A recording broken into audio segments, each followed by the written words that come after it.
Le témoin. Plus tard, John Bosco est venu le prendre avec lui et ils sont partis. Et il m'a expliqué qu'il ne travaillait plus à la Cité Rouge puisqu'il travaillait pour John Bosco. Donc, il l'a pris avec lui et ils sont partis. C'est la seule fois où j'ai vu Solo. Avant cela, je ne l'avais jamais vu et il n'était pas avec moi. Madame Pack. Je voudrais vous poser d'autres questions au sujet de Solo. Êtes-vous en mesure de nous dire quelle est l'appartenance ethnique de Solo? Est-ce que vous le saviez? Réponse. Solo n'était pas un membre de la communauté Crâne, il était Guillot. Question. Vous avez dit qu'il avait été un Guiglo avant cela. Est-ce qu'il faisait partie d'un groupe, un Guiglo? Réponse. Même s'il faisait partie d'un autre groupe, moi je ne le connaissais pas parce que je ne l'avais pas rencontré. Question. Mais savez-vous s'il a été membre de la Lima ou pas? Réponse. Non, je ne le sais pas. Question. Vous avez dit de Solo qu'il ne travaillait pas à la Cité Rouge, mais vous avez également dit que vous l'avez vu à la Cité Rouge. Pouvez-vous nous dire ce qu'il faisait lorsque vous l'avez vu à la Cité Rouge? Réponse. Je l'ai vu à la Cité Rouge. Il n'avait rien de spécial. Il était tout comme moi. Il n'avait rien de différent par rapport à moi. C'est Mission qui m'en a parlé. Et il lui a dit que Junior Bagbo était là, donc il est venu me demander où je travaillais. Et je lui ai répondu que je ne travaillais pas. Et je lui ai demandé où il vivait. Il m'a répondu qu'il faisait partie du groupe de Jean Bosco. Et il m'a informé que la voiture de son chef, son patron, était à l'extérieur et qu'il allait partir. Question. Savez-vous où il vivait ou ce qu'il faisait? Réponse. Je ne lui ai pas posé la question. Question. Je vais vous poser des questions au sujet de la Cité Rouge. Vous nous avez dit que ces autres hommes libériens, 13 ou 14, vous êtes allés ensemble à la Cité Rouge. Est-ce que vous y êtes restés? Est-ce que vous y avez passé du temps? Et réponse, oui. Parce qu'à l'époque, nous sommes allés à la Cité Rouge. Nous allons rencontrer ces cas. Nous n'avions nulle part où aller. Nous étions cantonnés là-bas. Question. Savez-vous combien de temps vous avez passé à la Cité Rouge? Réponse. Je ne pense pas que nous ayons passé plus d'un mois à la Cité Rouge, parce que lorsque nous sommes allés à la Cité Rouge, notre première mission était... Monsieur le Président, est-ce que vous pourriez demander au témoin de répéter sa réponse et de ralentir? Le Président. Veuillez répéter votre réponse, la dernière partie de votre réponse, la dernière phrase. Le témoin. J'ai dit que nous n'avons pas passé plus d'un mois à la Cité Rouge. Lorsque nous y sommes allés, nous ne sommes pas restés longtemps. La situation n'était pas... les choses allaient mal. Mais à la résidence du président, là, nous avons séjourné pendant longtemps. C'est le seul endroit où nous ayons passé beaucoup de temps. Question. Est-ce que vous êtes en mesure de nous dire pendant combien de temps, à peu près, vous y êtes resté à la résidence? Nous reviendrons sur ce point plus tard. Réponse. À la résidence, nous avons passé entre 4 et 5 mois. Question. Pouvez-vous nous décrire la situation à Abidjan afin que nous ayons une idée de la période? Quelle était la situation qui régnait à Abidjan lorsque vous êtes allé à la résidence du président? Réponse.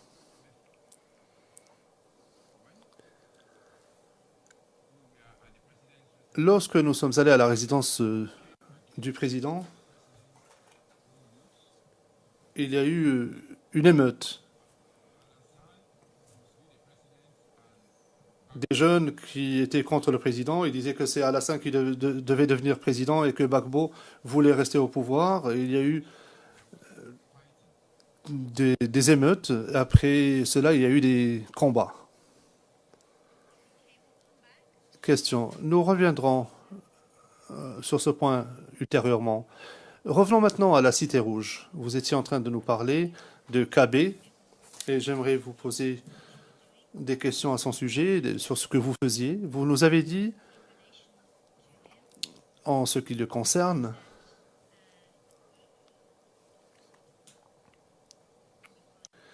je vais retrouver votre réponse.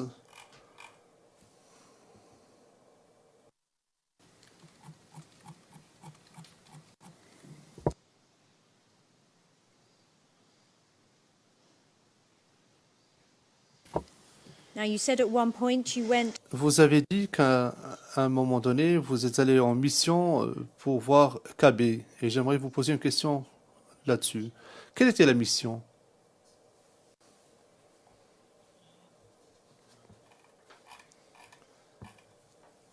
Réponse.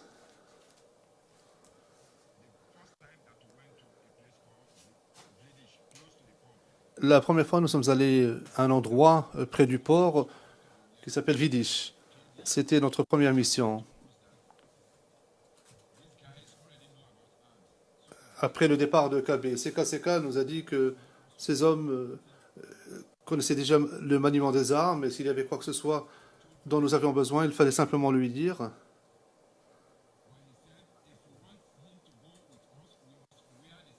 Et KB lui a dit qu'il n'avait rien. Et il a dit que si nous avions besoin de quoi que ce soit, il fallait lui dire. Nous devions tous porter le même uniforme, le treillis militaire, et que les jeunes à la Cité Rouge savaient qui nous étions. Donc nous devions porter l'uniforme. Ils nous ont dit qu'il y avait un hélicoptère qui était arrivé, qui était au port. Et ils voulaient que nous y allions avec eux pour protéger leur zone de Massio Grosso. Question. Nous allons revenir à cette question. Massio Glossio, est-ce que c'est la même personne dont vous avez parlé précédemment? C'était le directeur? Réponse oui, oui. Marcel Glossio. Question. Je voudrais être sûr d'avoir bien compris la question de la mission au port. Qui vous a donné l'ordre d'y aller? Dites-moi simplement qui vous a donné l'ordre d'y aller. Réponse. C'était KB, le commandant KB. Question. Et qui est allé en mission à part vous? Qui d'autre est allé? Réponse. Nous tous. Mes frères et moi. Ceux d'entre nous qui travaillaient au sein de la Lima précédemment. Il y avait aussi des marins de KB. Nous tous sommes allés. Question. Donc vous êtes allés avec vos frères libériens de la Lima et vous avez dit qu'il y avait aussi des marines avec vous du côté de KB? Réponse oui. Question. Savez-vous qui ils étaient? Réponse. C'était des marins. Ils portaient l'uniforme. Je n'ai pas discuté avec eux. J'ai parlé uniquement à KB. Question. Vous avez mentionné que vous aviez reçu également des uniformes, vous les Libériens. Quels étaient vos uniformes? Réponse. Oui, nous portions l'uniforme. Question. Quel uniforme? Réponse. De la marine. Question. Vous avez évoqué des jeunes qui étaient avec vous. Qui étaient ces jeunes? Réponse. Non, vous m'avez mal cité. J'ai dit qu'il nous avait dit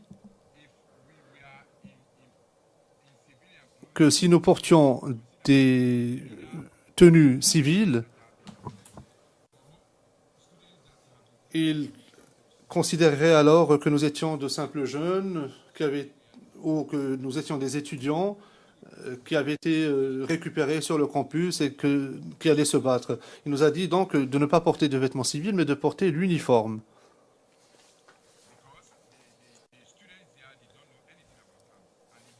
Parce que les étudiants ne connaissaient pas le maniement des armes et que les jeunes non plus ne connaissaient pas le maniement des armes. C'est pour cela qu'il nous a demandé de porter le treillis militaire. And just to clarify with you, let me be. Question.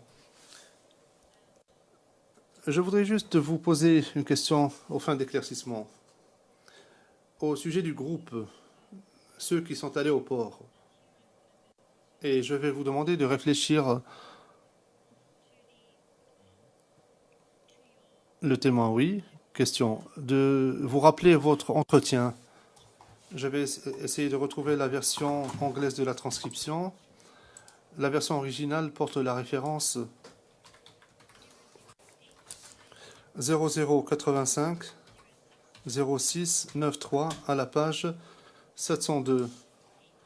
La version française porte la référence 0088. Non, pardon. 0088 0422 à la page 432. 0096 0405 est la page, nous allons y revenir dans un instant.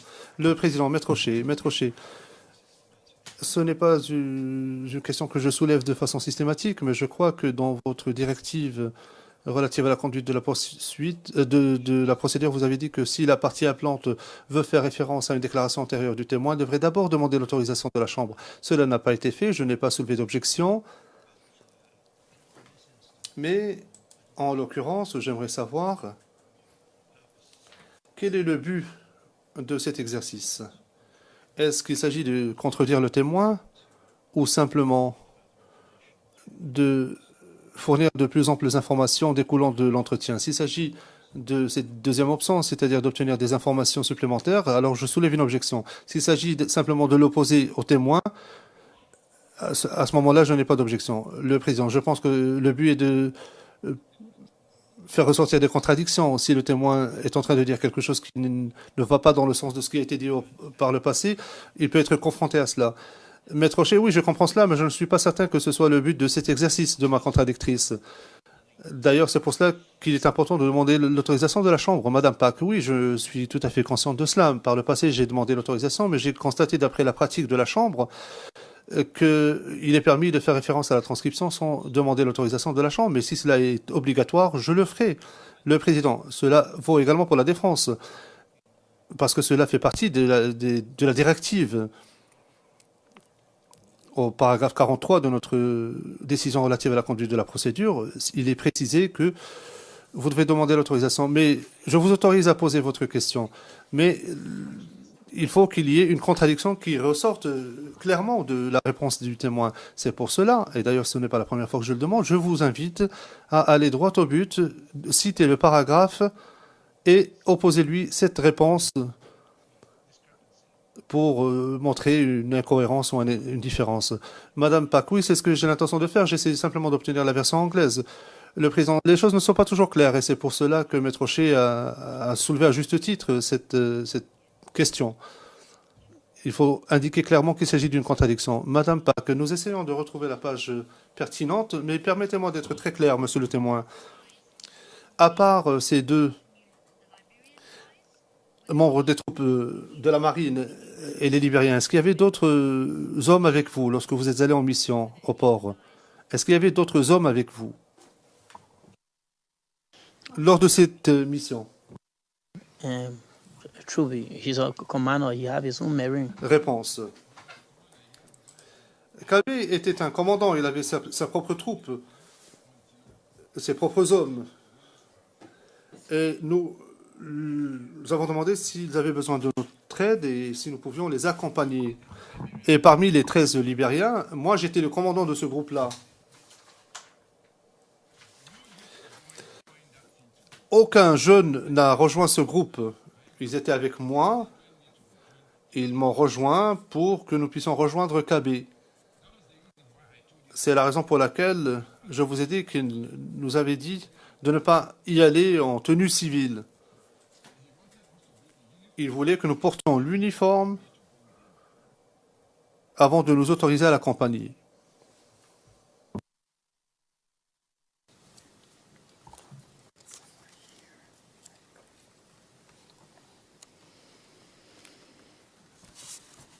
Just one moment, please. Madame Pack, un instant, je vous prie.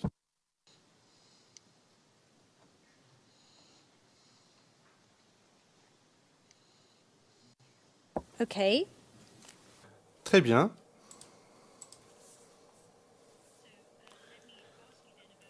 Je vous pose donc la question suivante. La page 0096 0405, page 0414, version anglaise, c'est à la ligne 275 et suivante.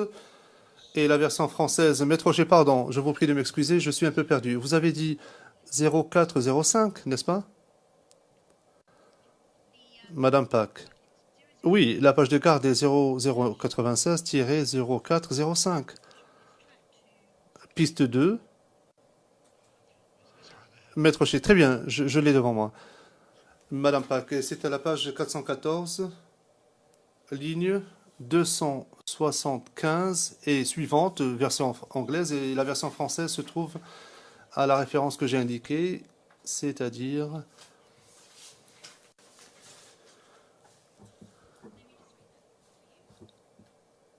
Enfin, je vais lire ce passage. Et lors de votre entretien, on vous demande combien de personnes étaient au poste de contrôle. Réponse, au checkpoint, nous étions 16. Question. 16. Réponse, oui. 16 hommes. Question. Vous et combien d'autres Libériens? Réponse. Je pense que nous n'étions que 7 Libériens. Question. Les Libériens, vous n'étiez que 7? Réponse. Oui. Question. Et les autres? Interprète. Les autres personnes? Et vous dites, les autres? Les autres, c'était des Ivoiriens du même campus universitaire, mais ils appartiennent au groupe GPP. Question. Donc, du GPP. Bien. Combien étaient-ils? Et l'interprète dit, combien étaient-ils? Et vous répondez ceci. Je ne me souviens pas de leur nombre, mais nous étions 16 en tout. Ceux qui étaient différents de l'armée étaient 16, mais y compris le capitaine et le lieutenant, nous étions donc 18 en tout. La question que je souhaite vous poser est la suivante. Elle concerne les Ivoiriens, membres du GPP qui étaient là-bas, dont vous avez parlé lors de l'entretien. Vous avez dit lors de cet entretien qu'ils étaient avec vous au... We're in open session. Le greffier d'audience, nous sommes en audience publique. Le président, monsieur le témoin, je voudrais vous rappeler que nous sommes passés au huis clos partiel pour que vous puissiez exprimer un certain nombre de choses que vous n'aurez peut-être pas souhaité exprimer en public. Je souhaite toutefois vous rappeler que vous êtes ici pour dire la vérité. Le témoin, c'est pour ça que je suis là. Le président, il y a une différence entre ce que vous dites maintenant, devant nous, et ce que vous avez dit aux enquêteurs. Je voudrais donc vous demander aussi de ne pas citer le nom des enquêteurs. Mais il y a une différence. Et la question est de savoir ce qui est la vérité. Ce que vous dites ici ou ce que vous avez dit aux enquêteurs. C'est la question sur le poste de contrôle et où il y avait 16 personnes. La moitié était libérien et l'autre moitié, d'où venait l'autre moitié? Plus ou moins la moitié. Le témoin, très bien. L'autre moitié, c'était des Ivoiriens, ça n'était pas des Libériens. On était pour moitié libériens, l'autre moitié, c'était des Ivoiriens. Ce que j'ai dit aux enquêteurs, c'est qu'avant d'arriver au poste de contrôle, il y avait un grand hôtel où il y avait un entraînement militaire avant ou après 2002. C'était des soldats de réserve qui ne devaient pas être utilisés. Ils étaient au Palm Beach, l'hôtel Palm Beach. La plupart d'entre eux n'étaient pas à la Cité Rouge. Il n'y avait pas de GPP là-bas. À la Cité Rouge, c'était des Lima. En plus des Lima, il y avait les marines de Cabé. Ce que j'ai dit aux enquêteurs,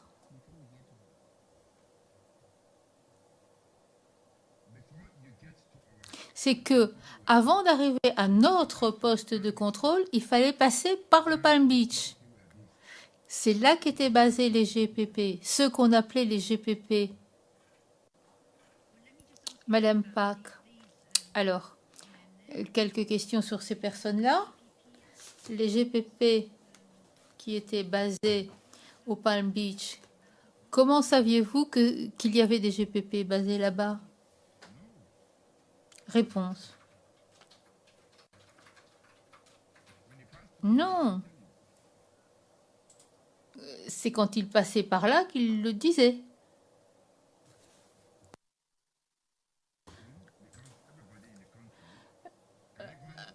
Est-ce que je peux continuer? Madame Pack, mais je vous en prie. Le témoin.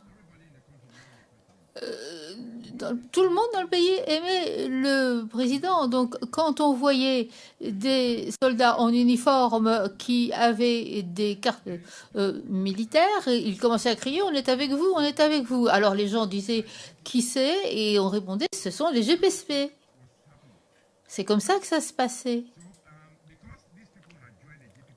Ces gens avaient rejoint les GPP, ils avaient été formés et ils étaient basés dans un camp pour les réservistes. Ils n'étaient pas encore intégrés à l'armée. Madame Pack, mais comment pouviez-vous savoir que c'était des GPP?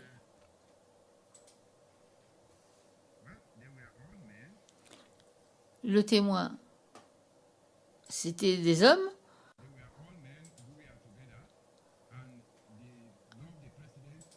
qui aimait le président, et chaque fois qu'il voyait des gens qui portaient des uniformes militaires, il s'écriait « On est avec vous, on est tous ensemble ».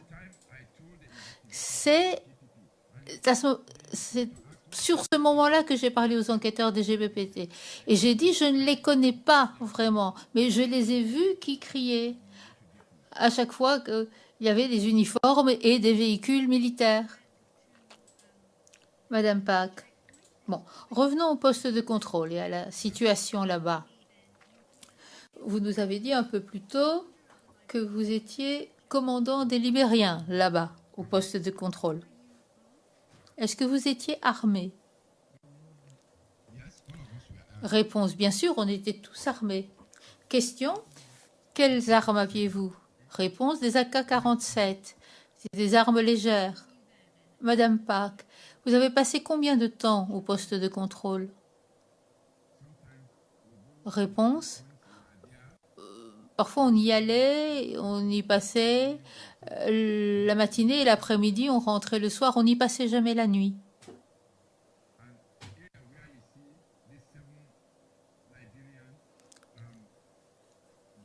Là où il y avait ces 7 Libériens, c'est ça que ça...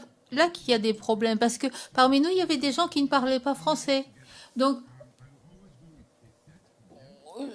j'accompagnais toujours certains d'entre eux parce que moi, je parlais français. Et donc, au cours de la rotation suivante, j'accompagnais un autre groupe. Madame, quand vous parlez de 7, vous parliez de 7 une fois et 7 une autre fois, mais vous accompagnez les deux rotations. Le témoin, oui, à chaque fois, j'étais présent pour chaque rotation. Madame Pack, vous avez dit que vous ne passiez pas la nuit. Donc, vous passiez la nuit à la Cité Rouge? Où passiez-vous la nuit? Le témoin. Non, non. Madame Pack, vous restiez où? Le témoin, mais nous étions basés à la Cité Rouge. Madame Pack, on a parlé un peu plus tôt de paiement, on a parlé d'argent que vous avez reçu. Vous avez dit que vous aviez reçu de l'argent d'Hubert Oulaï. Est-ce que vous avez reçu de l'argent à un autre moment à Abidjan, de quelqu'un d'autre?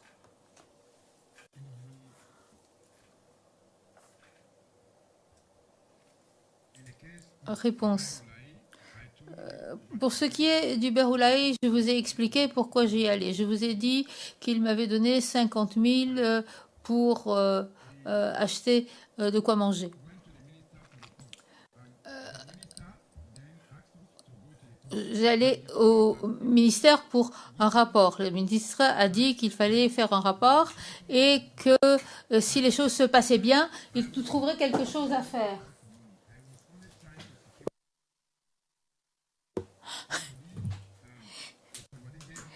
L'interprète se reprend. Vous allez au port.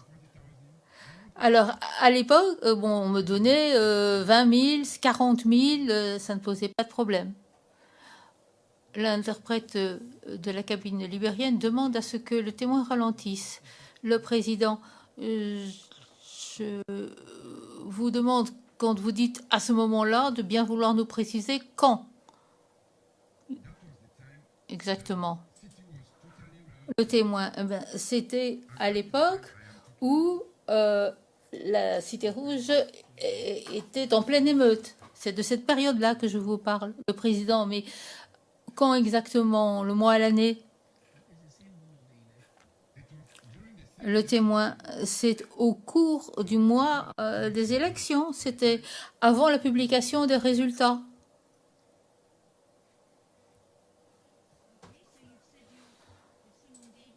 Madame Pack, donc vous disiez qu'on vous donnait 20 000, 30 000, 40 000. Vous receviez de l'argent, c'est ça? Le témoin, je n'ai pas dit 40 000. J'ai dit 20 000, 30 000. J'ai dit, si on me donnait ça, après une mission de sécurité, eh bien, nous en étions contents. Mais on ne pensait pas à l'argent.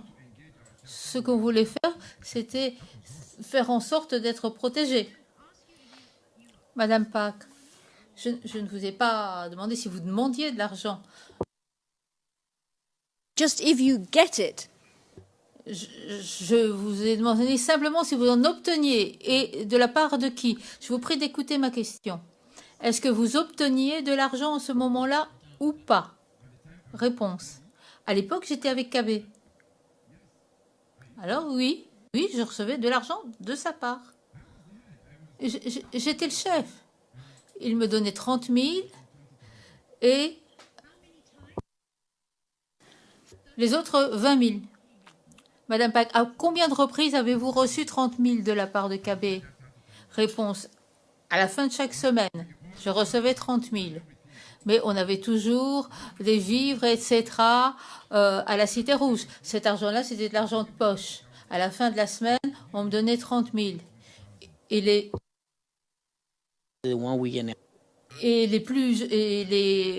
subalternes recevaient 20 000. Et alors, c'était comme ça pendant une semaine ou deux, et c'est comme ça que on a réussi à partir, Madame Pack. Donc vous receviez ça chaque semaine? Pendant combien de semaines? Réponse, mais on n'est même pas resté 15 jours. Il y avait déjà eu les élections. Et tout le monde attendait le résultat des élections. Il y avait des émeutes dans la cité à ce moment-là. Et les gens faisaient toutes sortes de choses, de toutes les sortes. Et donc nous, on voulait faire quelque chose qui nous permettrait de sauver nos vies. Et on obtenait un peu d'argent. Et c'est à ce moment-là que KB donnait 20 000, 30 000. Parce que nous, on ne travaillait pas. On n'avait pas de salaire. Donc, il nous donnait cet argent de sa propre poche. Donc, à chaque fois qu'on avait une mission, au bout d'une semaine à peu près, il nous donnait cet argent-là. Madame Pack, j'ai bien compris. Donc, il y avait une mission au poste de contrôle. Revenons là-bas. Que faisiez-vous au poste de contrôle? Celui qui était au port. Le témoin. Au poste de contrôle, on assurait la sécurité. C'était le commandant qui donnait des ordres à tout le monde.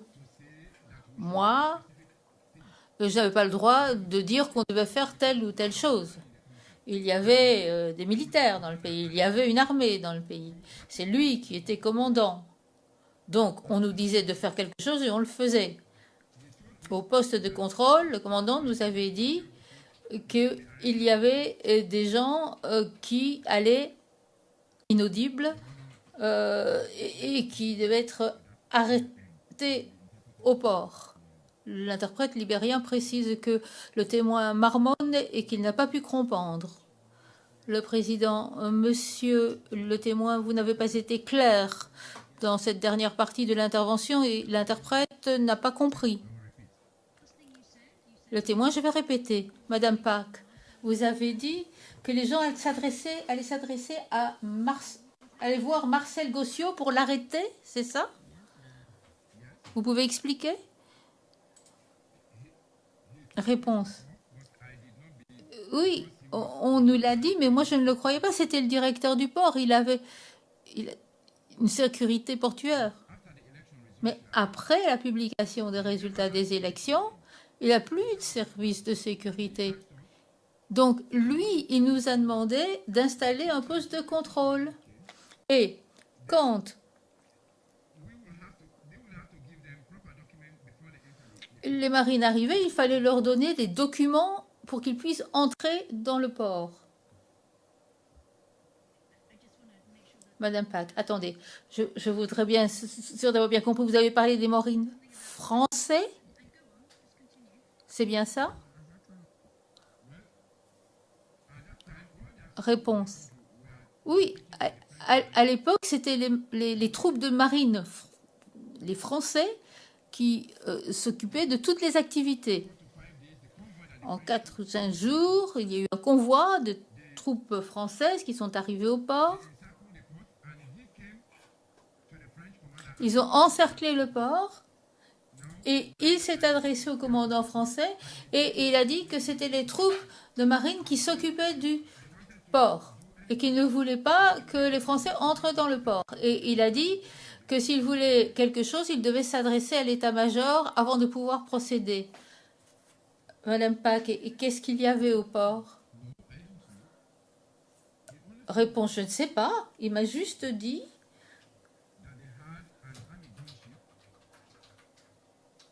qu'il y avait un bâtiment de guerre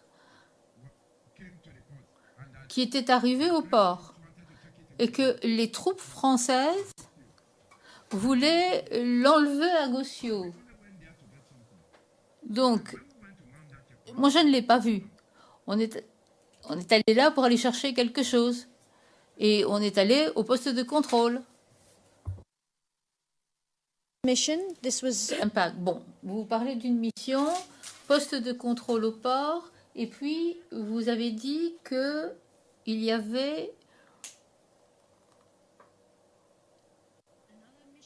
une autre mission que vous avez assurée pour KB. Il y a eu une autre mission. Maître Ché, peut-on avoir la référence de la transcription? Madame Pack, je vais la chercher.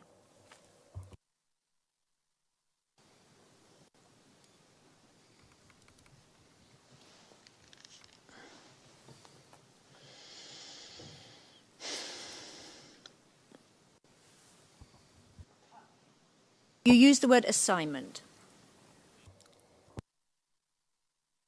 This Alors, vous avez parlé d'une affectation. Alors, si j'ai bien compris, chaque fois que nous avions une affectation, vers la fin de la semaine, on nous donnait de l'argent. Ça, c'est à la page 104, lignes 7 à 8. Et après,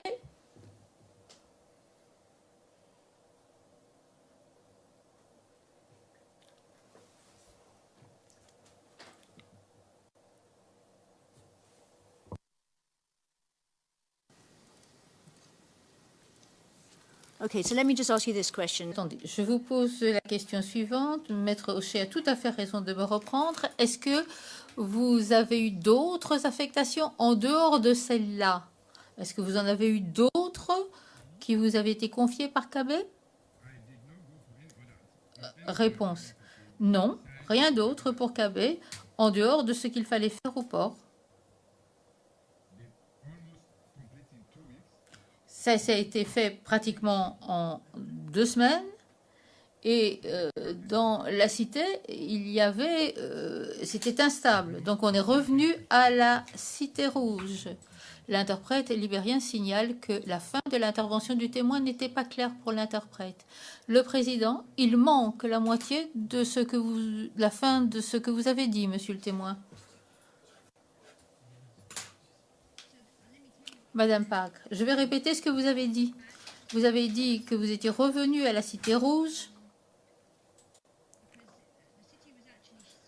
que la cité était instable, donc vous êtes revenu à la cité rouge. Qu'est-ce que vous avez dit après? C'était tout? Réponse. Après mon retour à la cité rouge, la raison pour laquelle Kabé était choqué, c'est parce qu'à la cité rouge, il y avait les jeunes. Ils ne demandaient pas d'argent. Ils avaient leur propre poste de contrôle. Quand vous arriviez en voiture, ils voulaient savoir si vous habitiez la cité rouge. Donc, quand une voiture arrivait, ils devaient vérifier la voiture, ils vérifiaient le moteur, ils vérifiaient le coffre. La cité rouge, elle était à Cocody. Et c'est là que le président était.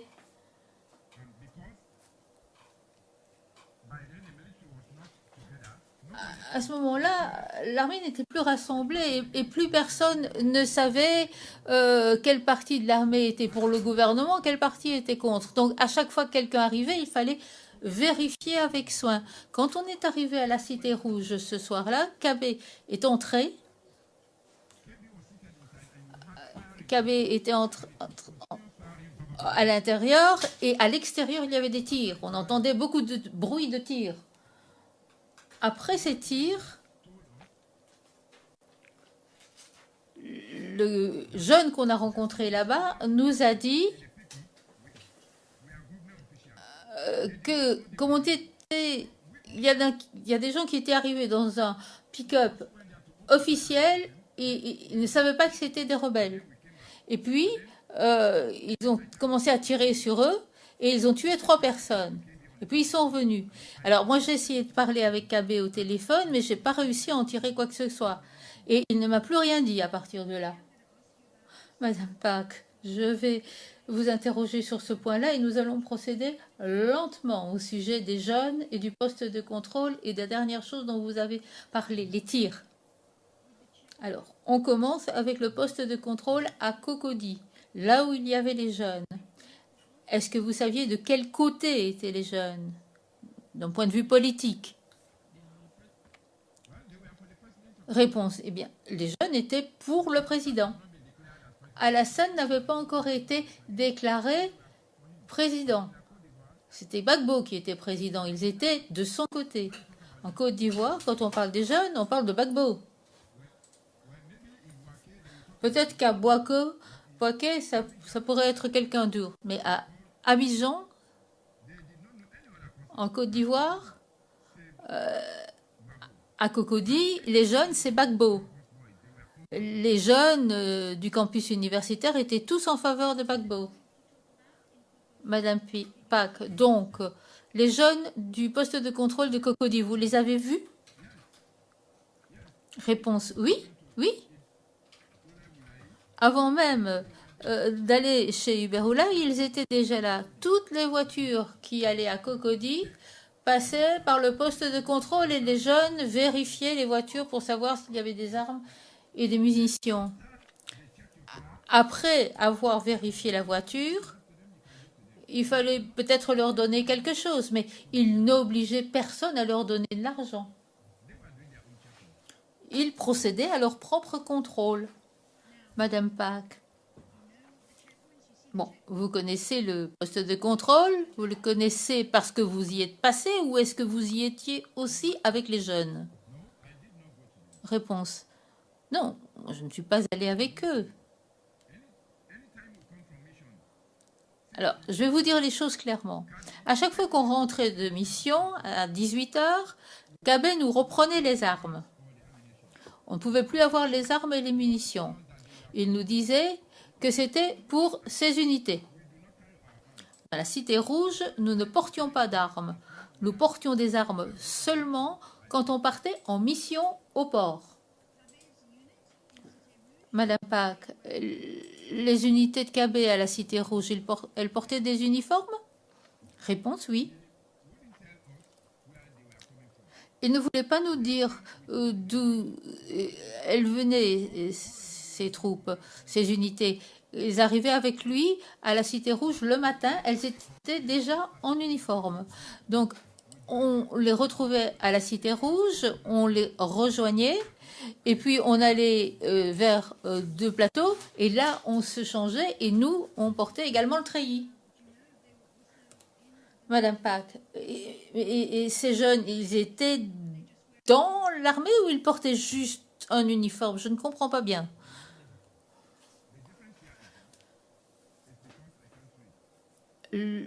La réponse, bon, la différence, c'est parce que je n'arrive pas à lire.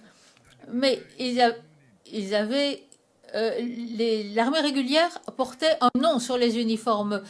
Eux n'en avaient pas. Même les étudiants qui étaient sur le campus portaient des uniformes.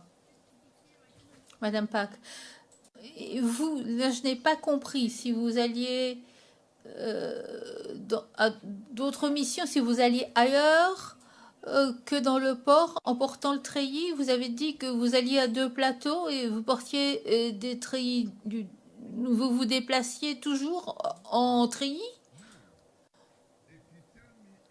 Réponse non.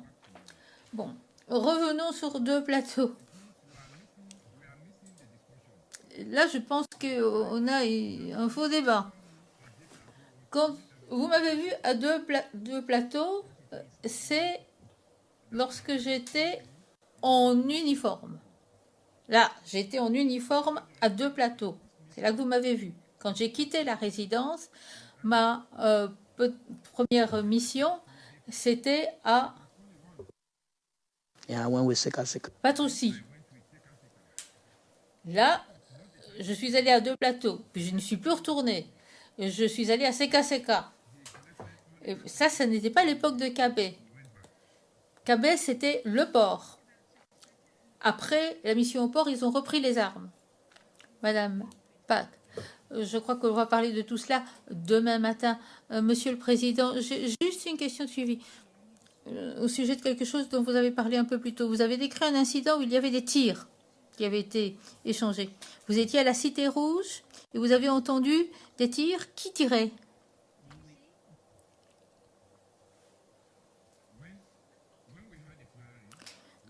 Réponse. Eh bien, quand nous avons entendu les coups de feu, nous étions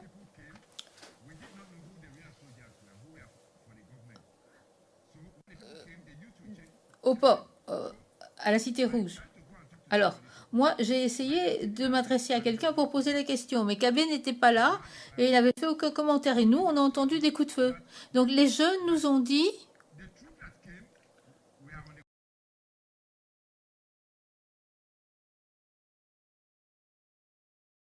à quelqu'un pour poser la question, mais KB n'était pas là et il n'avait fait aucun commentaire. Et nous, on a entendu des coups de feu.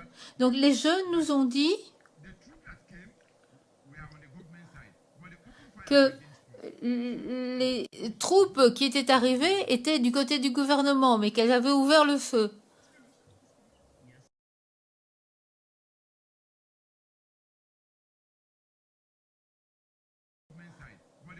Que les troupes qui étaient arrivées étaient du côté du gouvernement, mais qu'elles avaient ouvert le feu. Madame Pack, continuez. Réponse. Eh bien, nous avions peur.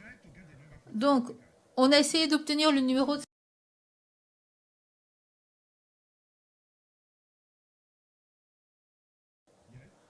Madame Pack, continuez. Réponse. Eh bien, nous avions peur.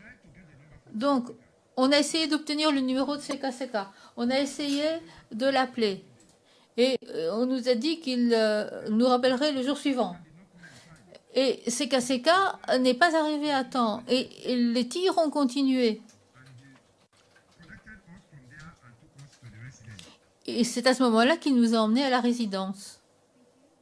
Madame Pack, je vous remercie, Monsieur Tarlou. Il me semble, Monsieur Président, Madame, Monsieur le juge, que le moment serait opportun de s'arrêter. Le Président, nous allons nous arrêter maintenant, nous nous retrouverons demain matin. Témoin, d'accord. Maître Shea, petite question d'intendance. Le Président. Je voulais simplement...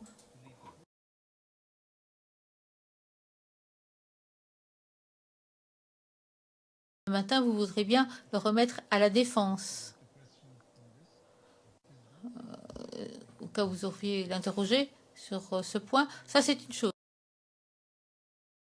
Et puis que je sache, vous arrivez à peu près aux 7 heures, peut-être 5 minutes de moins.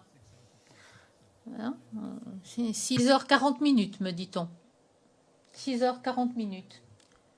Je voulais simplement vous le signaler, Madame Pack. J'essaierai de m'en tenir à mes 8 heures, ce qui me fera arriver à la fin de la première session du matin. Mais étant donné les petites complications, on pourrait peut-être déborder un peu. Le Président, nous tenons compte du fait que la tâche n'est pas facile que d'interroger ce témoin, étant donné les petits problèmes linguistiques. Je voulais simplement vous le signaler afin que la défense elle-même soit au fait de la question. Madame Pack, je ne peux pas vous dire si j'aurai vraiment terminé à la fin de la première ou de la seconde session, mais je suis peut-être pas sûr d'avoir terminé pour la fin de la première session, peut-être empiéter un peu sur la seconde. Maître Shea, je ne voulais pas vous presser, je voulais simplement avoir une idée. Le Président, c'est terminé. L'audience est suspendue jusqu'à demain matin, 9h30.